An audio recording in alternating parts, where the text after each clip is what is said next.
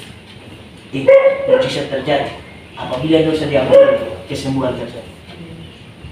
Saya mau bilang bahwa Tuhan itu selalu melihat, memperbaiki hati duluan. Ingat, ada satu orang lumpuh, dia datang kepada Tuhan. Dia bawa dongkas turun dia dari atas ini nih, atap rumah. Tuhan bilang apa? Bangun dan berjalan ya. Bangun dan berjalanlah, atau hai anakku dosamu telah diampuni. Dia kalimat mana yang dia omong dulu?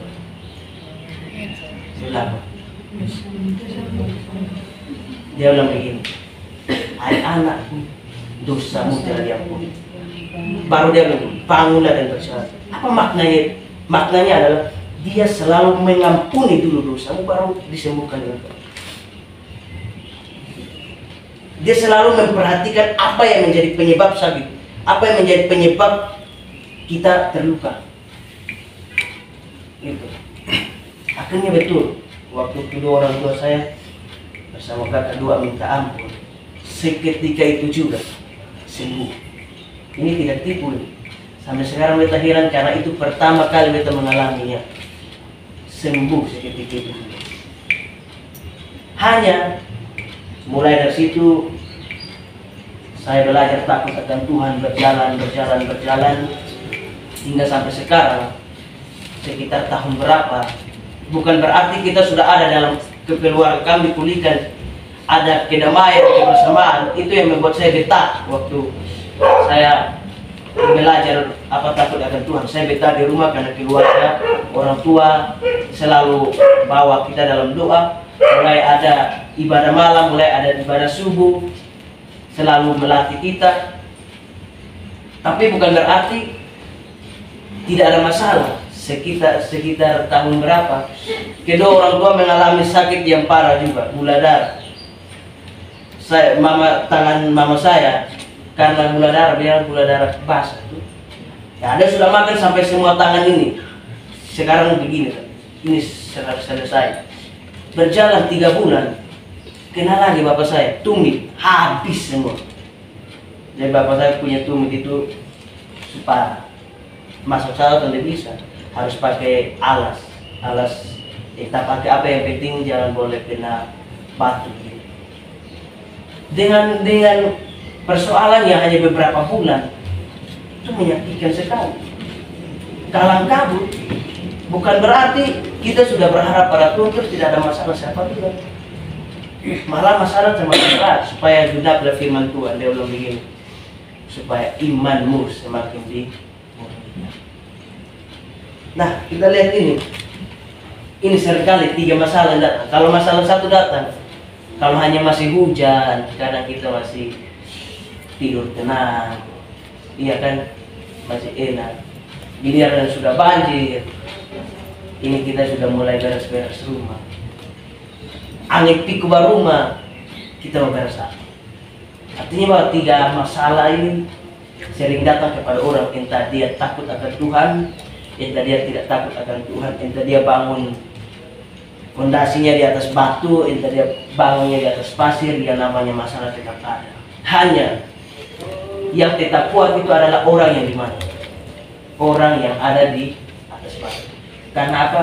Yang memang menjadi pemandunya itu ialah Tuhan. Nah, supaya kita bisa mengenal pemandu kita dengan benar, apa yang harus kita lakukan? Ayat yang 34 yang bilang begini. Setiap orang yang mendengar perkataanku, yang pertama harus dengar firman Tuhan. Supaya apa? Kita semakin mengenal siapa pemandu kita. Seperti malam hari ini kita ada ini. Ini sebenarnya salah satu cara untuk kita mengenal siapa dia, siapa Tuhan. Jadi kalau kita datang dengan motivasi yang salah, otomatis kita tidak bisa mengenal dia. Hosea bilang begini, umatku binasa karena tidak mengenal Allah. Maka supaya bisa mengenal Allah adalah mendengar firman Allah. Bagi firman Allah paling penting dalam sebuah ibadah. Jadi ya, firman Allah paling penting dalam sebuah ibadah. Yang kedua, dan melakukannya. Kita yakin kita tidak mampu, tapi bukan berarti tidak mau. Kita tidak mampu, tapi harus mau melakukan. Dan kalau kita melakukannya, kita lihat, kita akan bukan hanya sekedar tahu Tuhan karena kita belajar. Saya tahu kita semua anak teologi pintar semua. Kita bisa berdebat, kita bisa punya pengetahuan putar otak, bisa kasih kalah lawan bicara, tapi bukan berarti orang yang punya intelek yang kuat sudah mengenal Allah. Belum tentu pengenalan akan Allah bukan soal pengetahuan, tapi hubungan. Hubungan yang benar akan membuat kita mengenal Allah. Pengetahuan hanya buat kita tahu. Biar seperti ini. Pengetahuan didapati itu. Bagaimana kita tahu kebenaran untuk jangan anggap. Saya ingat dengan semester 1 dia bilang begini, satu pembelajaran dia bilang begini. Mempraktik firman tanpa dengar firman dan membaca firman atau belajar firman akan membuat kita seperti dukun. Tapi belajar firman tanpa mempraktikkan firman, kita juga adalah orang kosong. Maka cara satu-satunya adalah mendengar firman. Pengenalan akan Tuhan itu dari hubungan. Bangun hubungan secara pribadi dengan Tuhan. Entah mau dengar tidak dengar, silakan praktek sendiri. Kita yakin kita bukan hanya tahu Tuhan, tapi kita mengalami Tuhan. Apa arti mengalami Tuhan? Kita akan melihat ada hal-hal yang ajaib yang Tuhan buat dalam hidup. Saya tidak bisa utarakan secara pribadi karena itu pengalaman sendiri, bukan pengalaman secara teologi. Jadi terserah, ini pembelajaran sungguh menarik dengan memberkati kita.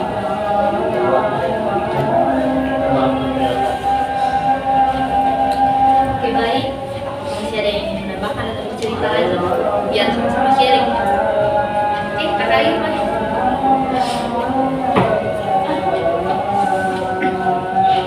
Baik teman-teman,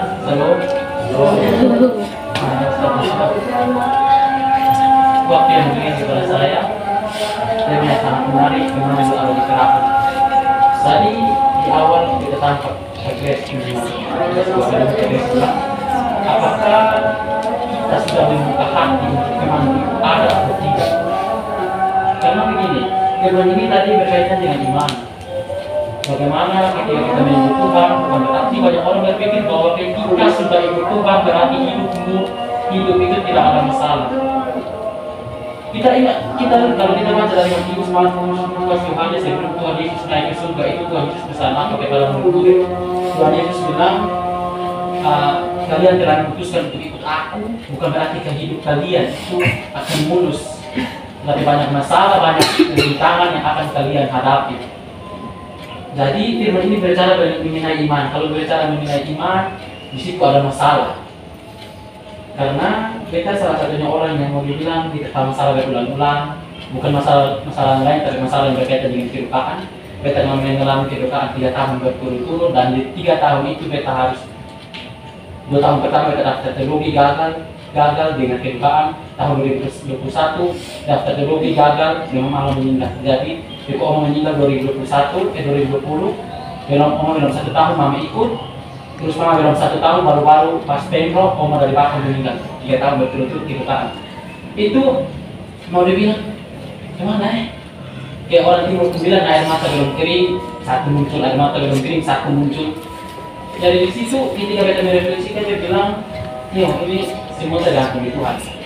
Waktu gagal 2021 itu, karena saya daftar di UKSW juga, kalau bukan bapak-bapak mungkin beta datang 21. Jadi saya daftar di UKSW, itu sudah ikut PMB, sudah RMK, sudah Regis, sudah siasat juga. Tapi sudah mau masuk hari perkuliahan pertama, bapak bilang batal, tahun depan daftar. Itu antara senang atau sakit, atau gimana ya? Udah sampai kamu beta berdoa dan Tuhan beta kecewa dengan Tuhan, kenapa Tuhan harus buat beta begini. Waktu itu beta berdoa, beta minta di Tuhan, dan Tuhan beta mau jadi pendeta, apakah Tuhan mau beta jadi pendeta? Dan Tuhan jawab bilang iya, lu jadi pendeta. Tapi kenapa Tuhan izinkan kedukaan bertubi-tubi dalam hidup? Tuhan izinkan masalah dalam hidup datang silih berganti yang beta sulit kuat tanggung. Beta harus kehilangan beta pu oma, beta harus kehilangan beta pu mama, yang mau dibilang kebahagiaan belum 1%, masih 0%. Beta belum kasih dari orang tua, Tuhan sudah ambil dari orang tua 1. Dan di situ teman-teman apa beta berdoa supaya aku buang kita. Beta bilang besok mau jadi pendeta lagi. Di situ beta bilang sudahlah, terserah Tuhan, Tuhan mau buat apa terserah. Dan bapak juga sudah daftar di UKSW, puji Tuhan sudah lulus. Dan pas registrasi untuk semester 2, di situ beta bilang, bapak ini mau regis kedua, jadi beta mau regis. Bapaknya bilang bapak kiri. Waktu itu batas registrasi untuk semester genap 3 Januari kalau tidak salah. Dan sampai 1 Januari bapak belum kirim uang. Betanya bilang, Tuhan ini gimana so? Nah kita mau punya BPO Om, BPO Tante, BPO Om, BPO Tante juga mau terima kasih. Dia bilang, aduh bisa pasrah nih, gimana nih? Di situ beta berdoa juga. Kayak gimana ya? Beta kayak mau bilang egois, ya egois. Darah tinggi ya darah tinggi, karena kayak Pak Yuris bilang jangan lembek, terpaksa dikit lembek. Jadi ini ketika tahun 1 itu besok bisa lah, dulu berdiri sebentar karena otomatis besok bisa siasat kalau ke lembaga religius. Dia besok pikir, ini Tuhan ini kemana? Beta berdoa, beta bilang, Tuhan, kita jadi pendeta langsung. Tuhan jauh dari doa, Tuhan masih kata beta di kawin, Tuhan bawa beta jauh dari orang tua, datang di Salatiga. Dan ketika datang di Salatiga lagi, jauh dari orang tua, jauh dari keluarga, Tuhan datangkan masalah yang begitu luar biasa dalam hidup. Ya sudah, tanggal 2, teman-teman tahu apa, tanpa sadar tidak sadar Tuhan selesaikan itu. Dan di situ kita bilang, jangan sedikit-sedikit kayak Pepinya Pak Yuris pun kata-kata, nggak bilang lembek.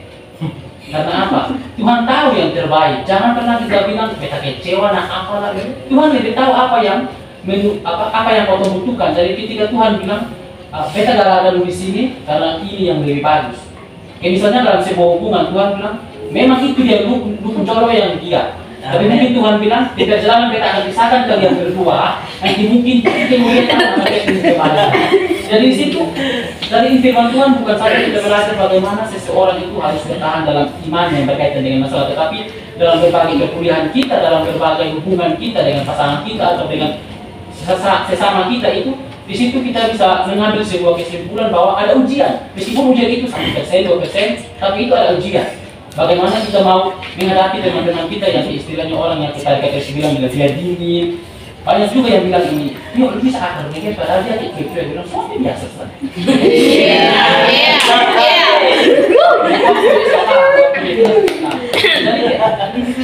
Dari ini firman ini kita mau belajar bahwa apakah kita sudah membuka hati untuk pemandu itu ada di hati kita atau tidak. Karena apa? Banyak orang mau pujian dari Tuhan, mau berkat dari Tuhan, tapi tidak mau hadapi tantangan yang ketika Tuhan beri dalam hidup.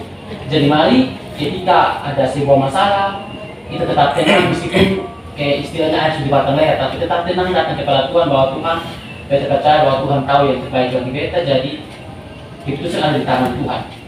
Jadi mari firman Tuhan kita belajar untuk bagaimana kita mau mengembangkan iman kita, karena kita masih suterogi otomatis banyak tantangan yang akan kita hadapi hari ini, besok dan seterusnya.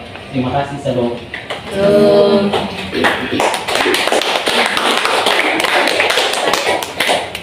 Menarik. Jadi masih ada lagi. Terus, apa ayo. Ayo kita nambah. Mau tanpa boleh mau sharing supaya sama-sama berbagi, biar sama-sama kuat dalam iman. Ayo. Shalom semua. Salam.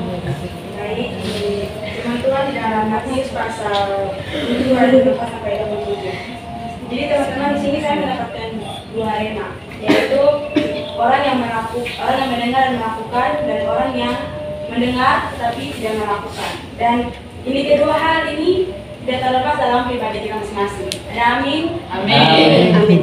Jadi ini kedua hal ini sering kita lakukan di dalam kita punya kehidupan dari dulu sampai sekarang. Contohnya misalnya kita pergi ke gereja atau ke tempat persekutuan pemuda atau di tempat ini pun kita ada mendengarkan firman Tuhan, kita mengiyakan saja karena ini kena kita, terus kita pulang kita bilang, aduh saya akan mau berubah. Nah tapi nanti sampai ke itu semua kita lupa. Ataupun kita mendengar terus kita melakukannya di hari Senin. Misalnya minggu kita gereja, Senin kita melakukannya. Hidup kamu Selasa sudah tidak sama seperti hari Senin lagi.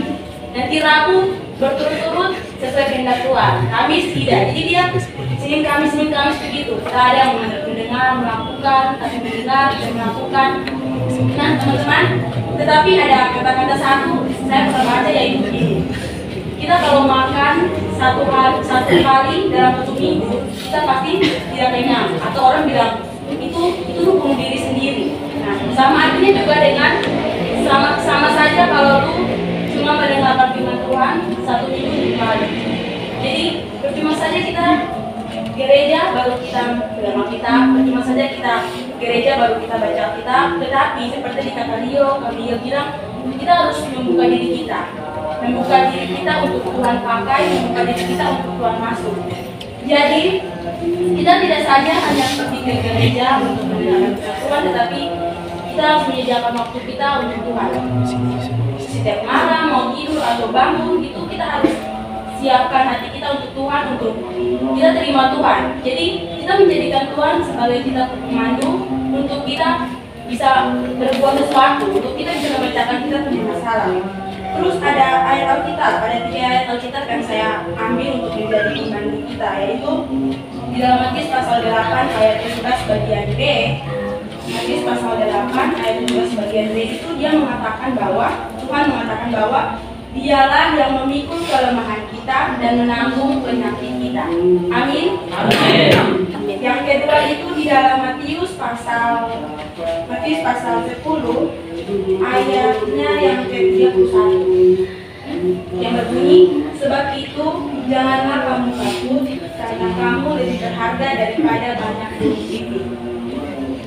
Dan kemudian di pasal 1 Yohanes pasal 1 Yohanes pasal 3 ayat 20. Allah adalah lebih besar daripada hati kita serta mengetahui segala sesuatu.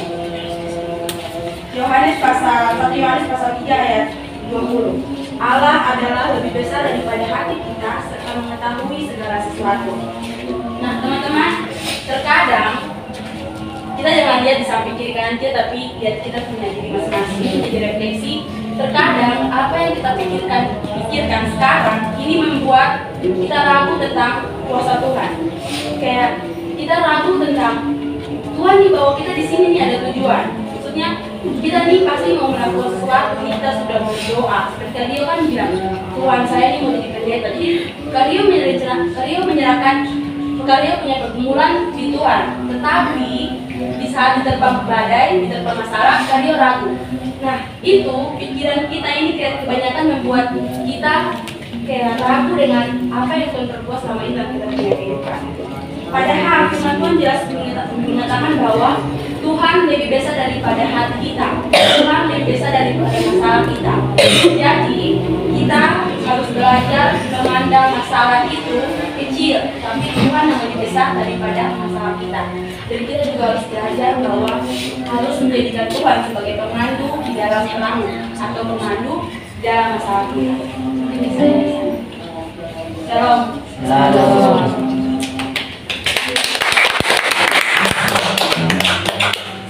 Menarik ya teman-teman. Nah, baik, saya rasa sudah cukup karena sudah lama. Kita juga waktu ya. Mari kita tutup renungan kita dengan doa syukur atas firman yang telah kita dengar. Mari kita siapkan hati kita untuk berdoa. Bapa kami yang baik, Bapa yang kami puji dan kami sembah lewat nama Yesus Kristus. Terima kasih ya Tuhan untuk firman yang telah kami dengar. Firman yang mengajarkan kami untuk memiliki iman yang kuat. Firman yang mengajarkan kami untuk selalu benar Engkau di depan apapun yang kami akan alami. Firman yang mengajarkan kami untuk tetap percaya bahwa Engkau ada, bahwa kuasa tangan-Mu ada, bahwa mujizat-Mu ada. Walaupun ya Bapa, seringkali dalam kehidupan kami sering melupakan-Mu atau kami sering menyalahkan-Mu atas apa yang terjadi terhadap kami. Kami menyerah, tapi kami mohon ya Bapa, kami hanyalah manusia biasa. Kami mohon tuntunan dan tangan-Mu serta kuasa Roh Kudus-Mu agar kami kuat untuk menghadapi ini semua, agar kami bisa untuk mengikuti kehidupan-Mu sesuai dengan apa yang Engkau ingin Bapa. Berikanlah kami kekuatan, berikanlah kami semua sesuatu yang tidak kami ketahui tapi memiliki titik terang di kehidupan kami ya Bapa. Ubah pribadi kami menjadi orang yang baik dari hari ke hari. Inilah doa dan inilah harapan kami serta syukur dari firman yang telah kami dengar. Kami taruh doa kami, syukur kami ke dalam tangan di dalam anak Yesus Kristus, Tuhan dan Juru Selamat kami. Telah berdoa.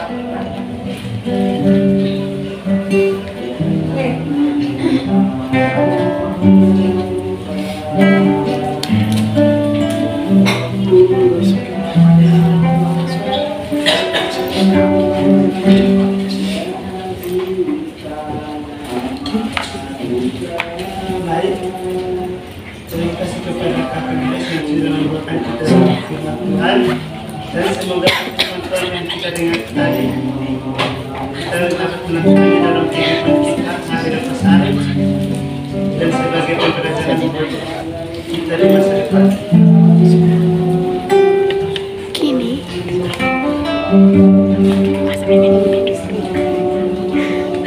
Kita akan masuk dalam persembahan, tetapi sebelum itu dan kita disediakan Kakak Cynthia untuk membawakan kita dengan doa.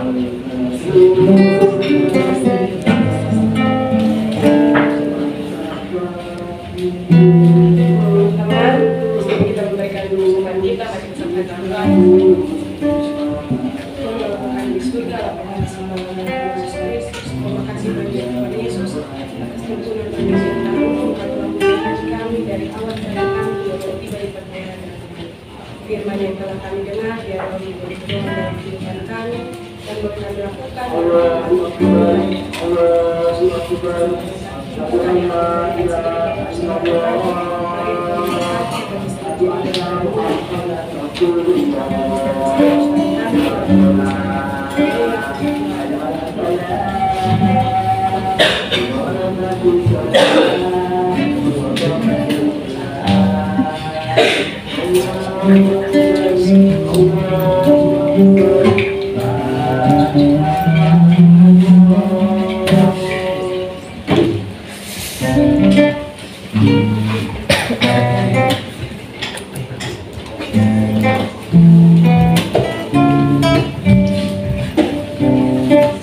Sambil persembahan dijalankan, kita menyanyikan lagu Betapa Hatiku.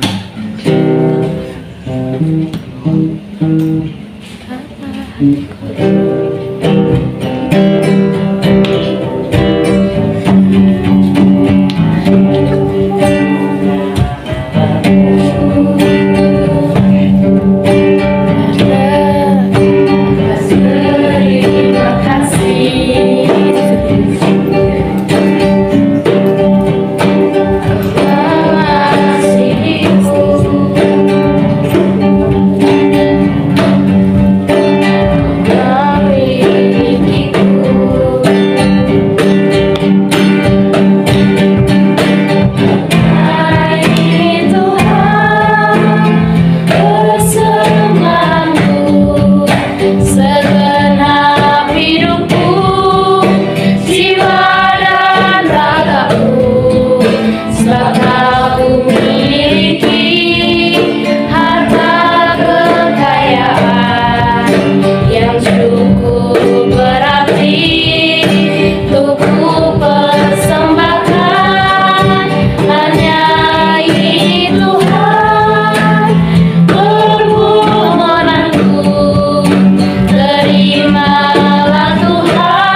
Baik, untuk selanjutnya kita akan masuk dalam doa syafaat. Kita mulai dengan doa kedua. Waktu dan kesempatan saya berikan kepada kakak ini.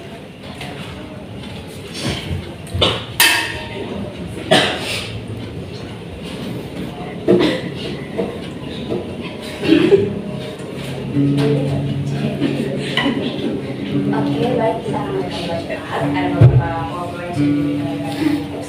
Mungkin ada dari ngobrol dan teman-teman yang lain. Ada kerja atau sisi.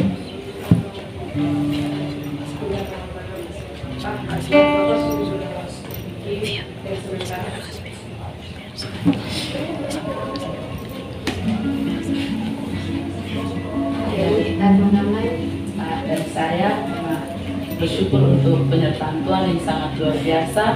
Walaupun bulan akhir Maret kemarin nenek dari mama saya masuk rumah sakit, tapi dari pihak keluarga mereka tidak mengasih tahu saya. Tapi dalam saya punya hati ada insting yang mengatakan bahwa dalam rumah ini ada orang yang sakit. Tapi dari pihak keluarga mereka sembunyi. Tapi saya tetap bawa dalam doa, saya bilang Tuhan, kalau memang ada yang sakit, Engkau berikan penyembuhan agar mereka bisa sehat-sehat terus. Terus setelah itu saat nenek sudah keluar dari rumah sakit, baru mama telepon kasih tahu bahwa nenek ada sakit. Jadi saya juga memang saat itu saya marah kepada mama, kenapa tidak kasih tahu saya? Karena seperti waktu kemarin juga karena mereka tidak kasih tahu, jadi saya marah. Tapi saya bersyukur bahwa walaupun saya tidak diberitahu secara langsung, tapi Tuhan mengingatkan saya, Tuhan kasih saya perasaan bahwa dalam keluarga ada yang mengalami seperti itu. Jadi teman-teman tolong bantu doa agar pemulihan dari nenek bisa dapat berjalan dengan baik, dan juga rencana agar nanti pergi ke Kupang untuk menjalankan terapi dapat berjalan dengan kehendak Tuhan.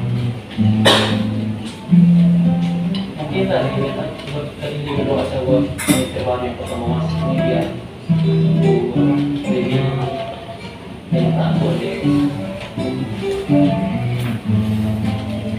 Oke, baik, terima kasih. Mungkin tambah sedikit. Mungkin kita doa syukur kepada Tuhan karena beberapa hari yang lalu kakak Diana ada masuk rumah sakit, tapi puji Tuhan tadi pagi sudah diizinkan pulang. Mungkin berdoa supaya saat dia konsumsi obat itu bisa sembuh total.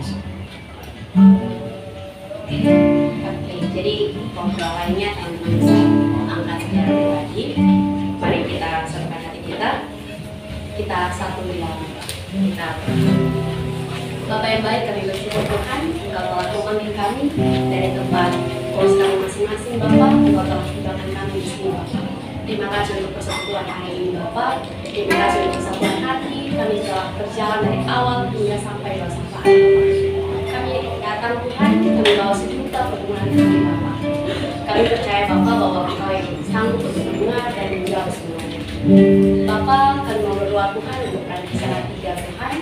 Kami berdoa untuk setiap pelayanan yang dilakukan, setiap teman-teman yang ada di sini Tuhan, setiap anggota yang punya pergumulan masing-masing Bapak, setiap pergumulan hidup, perkuliahan Bapak, semester baru yang akan ditempuh Tuhan, mari kita berdiskusi. Kami juga berdoa secara khusus untuk pergumulan pribadi dan kakak Susi Tuhan selaku anggota, untuk ayahnya Tuhan yang telah lulus PPD Tuhan. Mari Tuhan berkati tahap selanjutnya Bapak, kami percaya akan ada hasil yang terbaik bagi anak-anakku sekeluarga Bapak. Mari terus mengisi mereka Bapak, perintah Tuhan sempurna dalam setiap langkah untuk berikan. Kami berdoa Tuhan untuk pada pengurus perjanjian di Salatiga Bapak, mari berkati kakak ketua, kakak sekretaris, bendahara dan badan pengurus lainnya Bapak. Mari berikan kami kesatuan hati Tuhan untuk terus melayani Engkau di tempat ini Bapak. Kami juga berdoa untuk Bapak dan Mama yang di tempat ini Bapak, sebagai pergumulan pribadi berupa penjualan rumah ini Bapak. Kami percaya Tuhan akan ada keberuntungan dari Bapak dan Mama sehingga rumah ini dapat dijual dan segala sesuatu yang tak menjadi impian dan cita-cita mereka dapat tercapai. Kami juga berdoa untuk Kristo dan kakaknya Tuhan dan dalam pendidikan Tuhan. Kami percaya Roh Kudus terus tuntun dan sertai mereka dalam setiap kehidupan mereka. Kami juga berdoa Tuhan Yesus untuk teman-teman kami yang sedang berjuang untuk pemulihan Tuhan. Kami berdoa kakak Diana Tuhan yang tadi pagi sudah diizinkan untuk pulang Bapak. Mari berkati anakku Bapak, obat-obatan yang anak konsumsi selanjutnya Bapak, biar itu menjadi kesembuhan yang total ya. Kami juga berdoa untuk teman-teman kami yang sedang berjuang dalam sakit penyakit, ada diabetes, kakak korupsi, kakak HL Tuhan, teman-teman yang lain yang masih berjuang dalam sakit penyakit, berbagai pilek, demam, dan sebagainya Bapak. Kiranya obat-obatan yang mereka konsumsi Tuhan, perawatan yang dilakukan selanjutnya Bapak dapat menyembuhkan mereka. Tak lupa kami juga berdoa untuk nenek dari kakak Ivana Tuhan yang dalam masa pemulihan Bapak dan akan dibawa ke Kupang untuk keluarga Bapak. Kami percaya Tuhan seperti insting anaknya Bapak, neneknya akan sembuh Tuhan di dalam nama Yesus.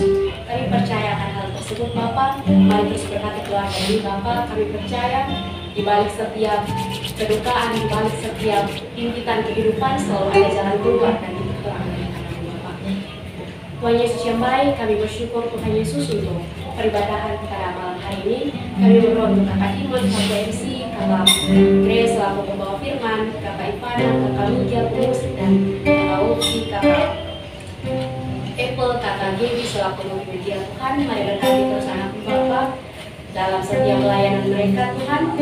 Kami semua percaya Bapak bahwa pelayan-pelayan selanjutnya Bapak dapat melakukan sesuai dengan apa yang Kau mau Bapak. Bapak yang baik, kami bersyukur untuk ibadah hari ini, teman-teman yang sudah hadir, sudah meluangkan waktu Tuhan. Terima kasih untuk setiap panggilan-Mu bagi setiap pribadi mereka Bapak. Sedikit lagi ibadah kami akan berakhir Tuhan. Mari biar kami membawa pulang satu bekal yang baru Bapak, bahwa di dalam setiap kehidupan kami selalu ada Engkau yang senantiasa menemani kehidupan kami Bapak. Engkau yang menjadi pemandu dalam setiap kehidupan kami Bapak. Mari ampuni dan kuduskan kami Bapak. Di dalam nama Yesus kami berdoa. Amin.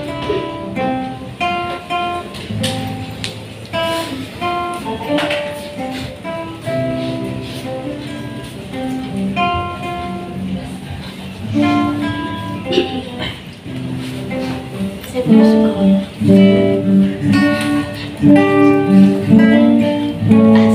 Kita hampir selesai. Tapi sebelum kita menyaksikan lagi, kita angkat ujian yang mengatakan Yesus kasih jiwaku. Asik.